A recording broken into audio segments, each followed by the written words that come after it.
Hola a todos, hoy vamos a investigar las vidas de las 7 hermanas Sutherland, que hace más de un siglo se hicieron famosas por tener el cabello extremadamente largo e incluso se les ha comparado con Rapunzel. Esta es su historia. Las 7 mujeres que un día llegarían a convertirse en las primeras celebridades del cabello en América, nacieron de Fletcher y Mary Sutherland, en el condado de Niagara en el norte del estado de Nueva York a mediados del siglo XIX. Sarah, la mayor, nació en 1845 y fue seguida por Victoria 4 años después, en 1849. Isabella, la tercera mayor del septeto, nació en 1852. Pero hasta el día de hoy existe una disputa que nunca se ha resuelto, sobre si ella era una hermana biológica de los otros 6 o si fue adoptada.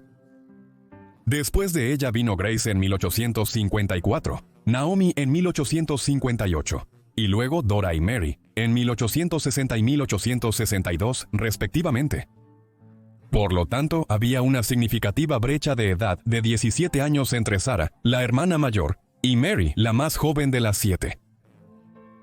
Los Sutherland no nacieron en la opulencia. Vivieron una vida dura en el paisaje rural de Cambria, una pequeña comunidad en el condado de Niagara. Su padre Fletcher era un granjero de pavos, pero era un vago que no hacía nada, y que hacía que sus hijas realizaran gran parte del trabajo descalzas en su tierra. Para hacer las cosas más difíciles para ellas, su madre Mary era una mujer excéntrica que insistía en que sus hijas no se cortaran el cabello, y las hacía usar un ungüento de mal olor en él para supuestamente hacerlo crecer más grueso y largo. Sin embargo, los elementos de su futuro éxito se establecieron durante esta peculiar infancia. La insistencia de Mary Fletcher de que sus hijas dejaran crecer su cabello tanto como fuera posible, crearía las condiciones para su fama, mientras que Fletcher Sutherland, a pesar de toda su pereza, tenía la lengua de un vendedor de autos usados, y en un momento incluso había logrado encontrar un trabajo al servicio del presidente James Buchanan. Su habilidad para vender y la insistencia de Mary en que sus hijas dejaran crecer su cabello se unirían muchos años después para hacer de las hermanas Sutherland unas celebridades. Cuando aún eran pequeñas, Fletcher Sutherland había comenzado a entrenar a sus hijas para tocar varios instrumentos musicales, y pronto las tenía cantando en el coro de la iglesia local. Pudieron quedarse como un grupo de hermanas, cantando en un coro en la zona rural del norte de Nueva York, pero a medida que pasaban los años y varias hermanas comenzaban a aparecer con el cabello cada vez más largo en su iglesia local, cada vez más personas comenzaban a mostrar interés en las cantantes por su proeza folicular más que por sus habilidades para cantar. La madre de las hermanas, Mary, murió en 1867. En ese entonces, Sarah, la mayor, tenía poco más de 20 años, mientras que la pequeña Mary solo tenía 5. Las hermanas ya no tenían que lidiar con el maloliente ungüento para el cabello que ella les había impuesto durante años. Pero su padre Fletcher estaba ideando un plan en ese momento. El vendedor de aceite de serpiente en el señor Sutherland había visto cuánto interés había generado el cabello de su hija, por lo que comenzó a transformar el septeto junto con su hermano Charles en una banda de gira, una que comenzó a tocar en ferias del condado y teatros comunitarios alrededor del estado. En estos se les anunciaba como el concierto de las 7 hermanas y un hermano. Para los 1880, las hermanas, de cuyo acto Charles había sido excluido para este momento, hicieron su debut en Broadway en la ciudad de Nueva York. Aprovechando este éxito, realizaron una gira por los estados del sur, visitando ciudades como Pensacola en Florida, Atlanta en Georgia y Nueva Orleans en Luisiana. Sin embargo, como antes en el condado de Niagara, las chicas atraían a su principal público no por sus habilidades para cantar y tocar, sino por su abundante cabellera. Para principios de los 1880, las 7 hermanas lucían un impresionante 37 pies de cabello grueso entre ellas. Algunas eran más prodigiosas que otras. Por ejemplo, la hermana mayor Sarah tenía solo 3 pies de cabello grueso y ondulado.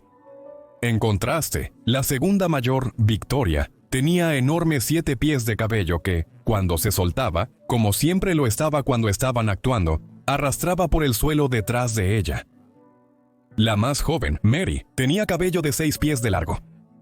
Naomi a menudo llevaba el suyo en una trenza que medía un modesto 4 pies de largo cuando estaba atada así, pero se estiraba a 5 pies y medio cuando se desenrollaba.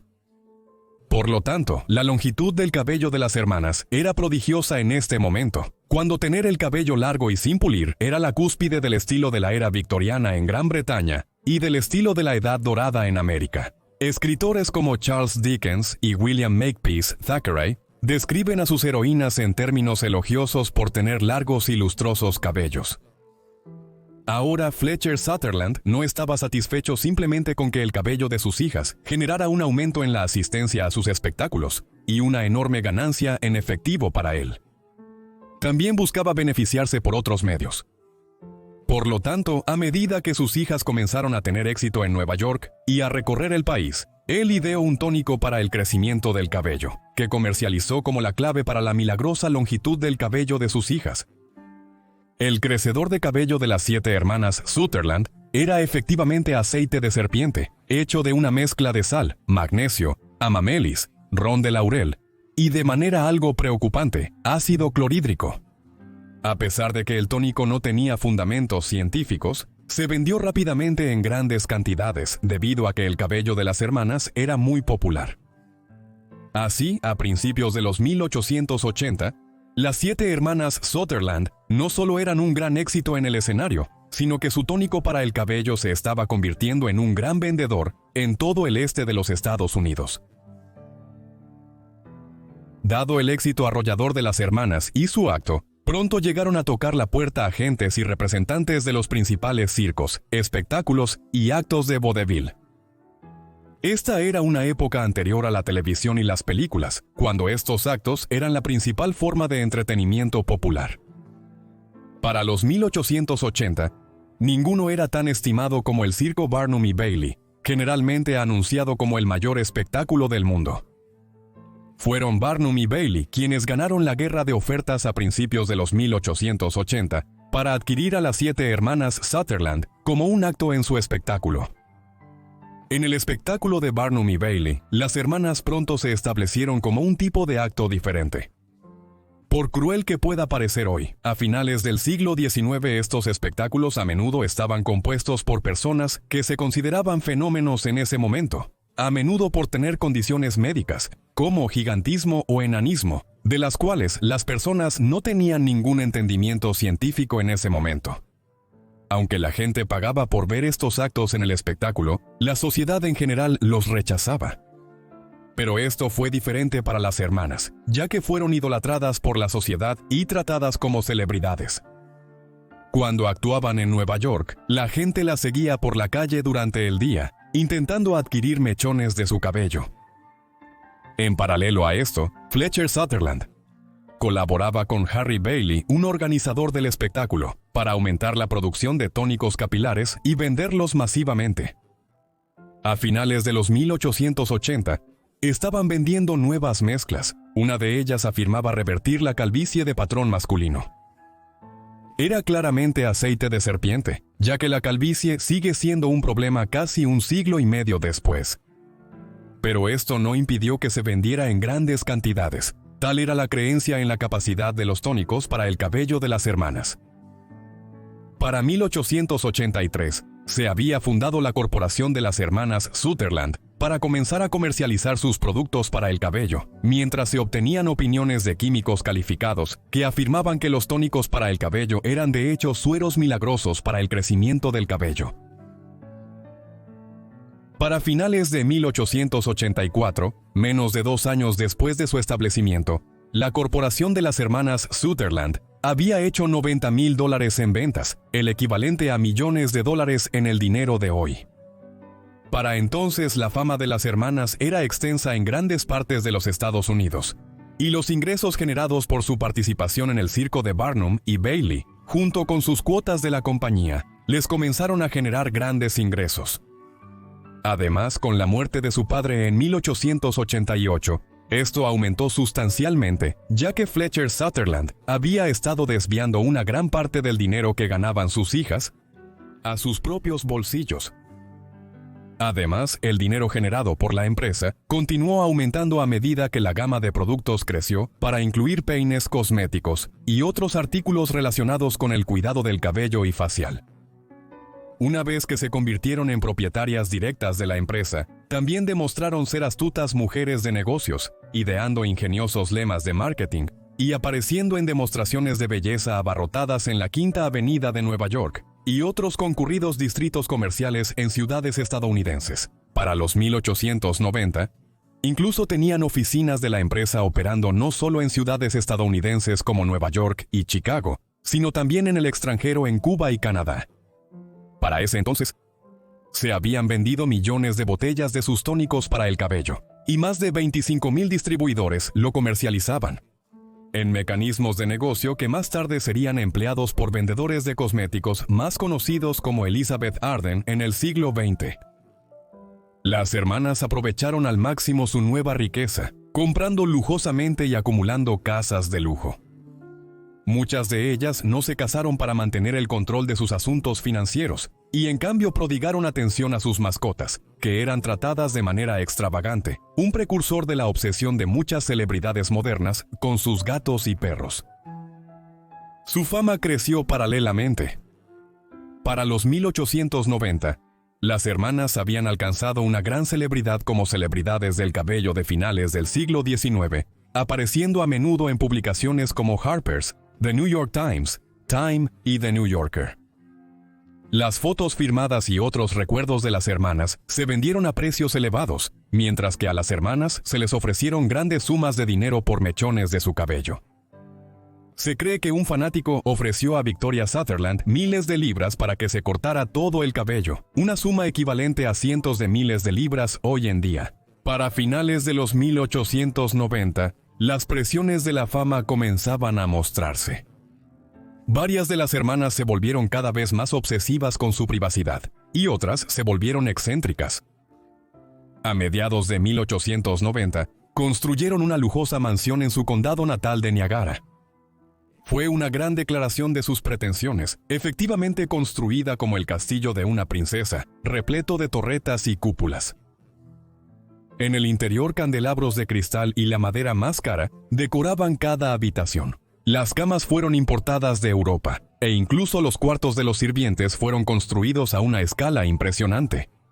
Un asistente de carruaje de la casa tenía caballos cuyas herraduras eran de oro. Estos gastos extravagantes finalmente serían la perdición de las hermanas. A principios de 1900, comenzaban las peleas entre ellas por las ganancias de la empresa. Muchas habían comenzado a usar drogas como el opio y la cocaína, que se podían obtener en las farmacias, lo que aumentaba su comportamiento errático. Una fuente importante de ingresos se secó cuando dejaron de aparecer con Barnum y Bailey, tras la muerte de Victoria, la segunda hija mayor. Ella fue la segunda de las 7 en morir. Naomi había muerto joven en 1893. Sin embargo, el verdadero declive de las hermanas y su empresa llegó en los años 1910, cuando la moda en torno al cabello comenzó a cambiar. Los cortes bob cortos se popularizaron, y las ventas de los tónicos para el cabello de las hermanas Sutherland se agotaron a medida que el look se generalizó.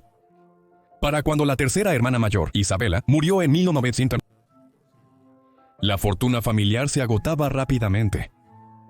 Tras la muerte de Sarah en 1919, sus hermanas Grace, Dora y Mary se mudaron a Los Ángeles, esperando beneficiarse de la creciente cultura de celebridades en el oeste. Dora falleció en un accidente automovilístico en ese lugar. En los años 1920, Mary y Grace intentaron mantener viva la debilitada empresa de fertilizantes para el cabello, en una época cuando el cabello largo dejó de ser apreciado. Desamparadas, vivían en una casa abandonada. Finalmente, la empresa quebró completamente en 1936.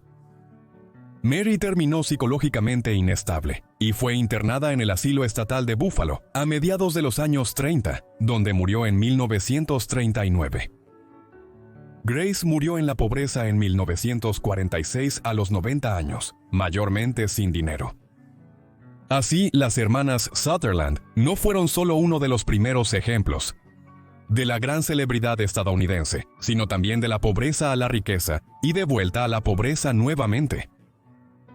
Gracias por ver este video sobre las hermanas Sutherland, espero lo hayan encontrado interesante. Déjame saber qué te pareció de sus vidas y su negocio en los comentarios. Y si tienes alguna sugerencia también déjala en los comentarios.